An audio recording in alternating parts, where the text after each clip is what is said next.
Ketika ditanya berapa lama kegaduhan Omnibus Law melawan serikat buruh dan pelajar ini, maka jawaban senior saya simpel sekali. Kalau ada gerakan massa, dalam 3 hari tidak lebih sudah padam. Ini hanya efek gentar dan ini adalah by design dari kelompok tertentu sebagai alat tawar. Kalau lebih dari sebulan berdemo berturut-turut bertahan, itu baru namanya people power. Ketika semua mereda efek demo kemarin, dalam waktu tidak lebih 3 hari, maka terpenuhi skenario ini adalah by design. Yang pertama, alat tawar. Ini test the water. Ini ada tujuannya para pemainnya tersebut. Sekedar mengingatkan, di dalam pelajaran dasar di akademi dulu, sekali lagi diingatkan, ketakutan dibangun dengan sengaja atau terror by design ada 2 tujuannya. Pertama, merubah peraturan, regulasi sebuah pemerintahan. Yang kedua, mau menggulingkan pemerintahan. Keduanya dalam aksinya ingin merubah peraturan atau menggulingkan pemerintahan memerlukan alat tekan. Yang salah satunya adalah membangun ketakutan. Yang kemarin demo bisa dikatakan membangun ketakutan dalam tanda petik. Sebagai catatan, menggerakkan massa di banyak kota berbarengan ada ongkosnya. Semua ini menimbulkan banyak asumsi dan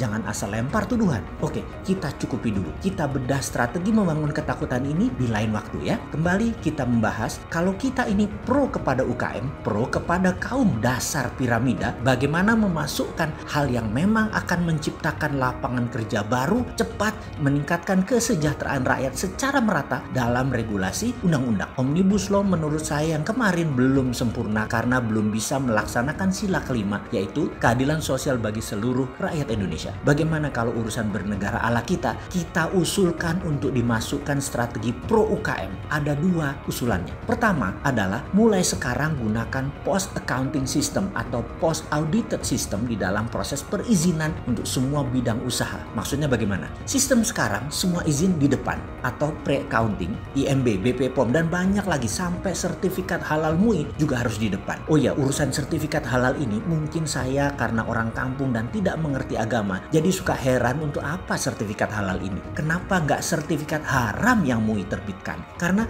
apa? Karena yang halal tuh gampang nyari duitnya daripada yang haram ya. Alasan saya bertanya karena sebenarnya ilmu agama saya mungkin masih pinggiran. Dulu kiai-kiai saya mengajarkan bahwa semua di dunia ini halal kecuali yang Allah haramkan. Lah, kenapa mesti ada labelnya? Masa cat tembok, kulkas pakai label halal? Apa nggak aneh tuh? Semua yang Allah halalkan harus di label. Bagi saya ini aneh. Tapi mungkin karena saya ilmu agamanya tipis, ya saya hanya mempertanyakan. Karena kok kayaknya label halal jadi komersial gitu, bukan spiritual jadinya. Ini MUI kok jadi lembaga pelabel ya? Itu hanya komentar dalam hati dan ini perlu dijelaskan. Ilmu saya masih jauh, jadi mohon dijelaskan. Balik lagi ke urusan perizinan. Di zaman penjajahan Belanda, semua harus dapat izin kalau pribumi mau melakukan sesuatu. Tetapi kalau Hollander, kalau penjajah mau melakukan apapun tanpa izin, sikat aja. Kemerdekaan Indonesia sudah 75 tahun. Janganlah pemerintah pusat, pemerintah daerah, perpu mendadak Anda kayak penjajah. Apa-apa harus izin, lapor, membuat hal-hal jadi lama dan panjang.